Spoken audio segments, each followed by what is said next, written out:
Jadi bank sampah. Nah, bank sampah ini sebenarnya bukan hal baru lagi. Sebelumnya di Kota Sungai Penuh juga sudah pernah berdiri bank sampah, hanya saja mungkin tidak berkelanjutan. Ya. Nah, sekarang kita mencoba lagi memulainya. Jadi berawal dari masalah sampah yang ada di kota kita. Iya. Nah, kayaknya sampah ini sudah menjadi masalah yang serius ya, dan masih belum selesai sampai sekarang. Nah, jadi berawal dari itulah pembicaraan dari beberapa orang relawan. Nah, kami mau berpikir bahwa salah satu solusinya mungkin dengan mendirikan bank sampah ini bisa membantu. Nah, akhirnya itu pembicaraan baru beberapa bulan yang lalu ya, di bulan Maret kalau nggak salah. Akhirnya gerak cepat, kita mengumpulkan relawan yang satu frekuensi, punya misi sama.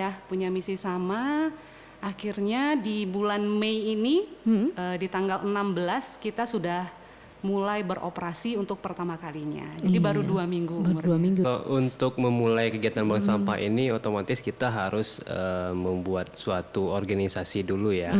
Yang jelas ini gerakan masyarakat memang harus bermula dari masyarakat sendiri, karena kita nggak bisa dari pemerintah pun kalau kita paksakan untuk masyarakat bikin, kalau tidak ada niat dari masyarakatnya sendiri juga nggak bisa kan. Karena juga beberapa program pemerintah juga mereka mengutamakan namanya kelompok swadaya masyarakat, KSM. Jadi memang di sini kami beberapa orang kita fixkan dulu, mana orang-orang yang memang punya frekuensi yang sama, kita komitmen kita buat bank sampah. Kemudian setelah secara orang-orangnya, organisasinya baru kita cari di mana nih tempatnya, kita cari tempatnya, dan kita punya disediakan oleh KAYU di Desa Koto Tinggi. Dan kemudian setelah ada tempatnya, mulai kita gimana nih konsepnya, di dalamnya kita perlu apa aja, fasilitasnya apa aja, kemudian alur-alurnya, bisnis prosesnya seperti apa. Kita cari nanti untuk penampungnya, siap di mana, apa saja yang ditampung.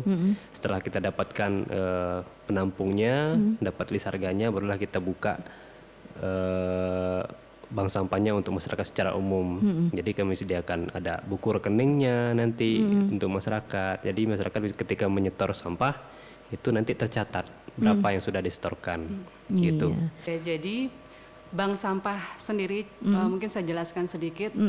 Sebagian mungkin agak asing mendengar bank sampah. Bank sampah ini dia itu hampir sama sih seperti bank pada umumnya. Jadi manajemennya itu sama. Nah, bedanya yang ditabung itu adalah sampah. Yang kemudian bisa diuangkan, artinya nanti sampahnya itu bernilai ekonomi. Nah, sampah yang bisa ditabung di bank sampah itu secara garis besar terbagi 3, ada sejenis kertas, plastik, sama logam. Nah, kertas itu apapun jenis kertas itu bisa kita tabung. Nah, jadi selama ini kan masyarakat tahunya yang bisa ditabung itu hanya kardus ya, atau botol plastik aja gitu. Padahal kalau kita rincikan lagi, banyak sekali sebenarnya sampah di rumah tangga yang bisa kita pilah, kemudian bisa kita tabung. Nah, syarat utama untuk bisa sampahnya ditabung, sampah itu tidak boleh terpapar sama sampah organiknya, artinya dia dalam keadaan bersih, kering dan bersih. Nah, kalau misalnya kertas, kita di rumah kita campur dengan sisa makanan, atau ada kuah apalah gitu kan ya, nanti artinya kan terpapar. Terpapar, jadi kertas itu jadi residu. Nah, kalau sudah jadi residu dia nggak bisa didaur ulang. Nah, misi dari bank sampah, awalnya itu masyarakat diedukasi dulu bagaimana cara memilah sampah yang benar di rumah, sehingga sampah itu bisa disetor.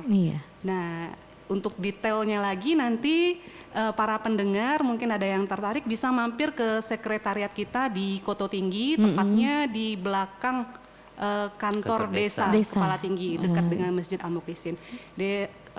kami baru beroperasi 1 kali seminggu di hari Minggu, mulai dari jam 8 sampai jam 4 sore. Nanti di sana sudah ada petugas. Masyarakat bisa bertanya-tanya di sana, sekaligus kami akan edukasi dan sosialisasikan di sana langsung lebih detailnya. Apanya ke depan dengan adanya kegiatan relawan kami di Bank Sampah Sahabat Alam ini ikut memancing kesadaran masyarakat juga untuk bagaimana kita sama-sama menjaga lingkungan, karena ini kegiatan bank sampah ini sebenarnya salah satu bagian kecil aja untuk kita bagaimana kita menjaga lingkungan gitu. Dan harapannya ke depannya semakin banyak nasabahnya Bank Sampah Sahabat Alam, sehingga kita akan berbuat lebih banyak lagi, karena dengan banyaknya nasabah kita akan lebih fleksibel lagi untuk bagaimana kita membuat program-program kegiatan yang lebih terkait dengan alam. Gitu. Kalau untuk Bank Sampah sendiri, harapan kita semua dengan berjalannya yang sekarang, semoga nanti akan kita punya bank sampah cabang ya.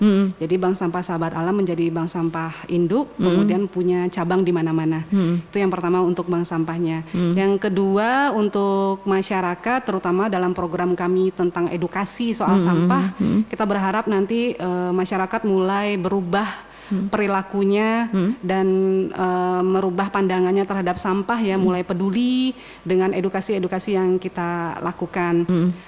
Dengan itu kan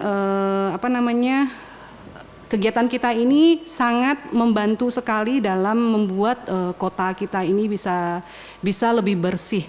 Karena kota kita kan termasuk kota wisata. Kota wisata, tapi kesan pertama ketika didatangi sama wisatawan itu yang ditangkap sama mereka yang pertama sampah, parkir liar, ya kan. Nah, seperti itulah. Jadi harapannya masyarakat bisa mulai berubah pandangannya terhadap sampah.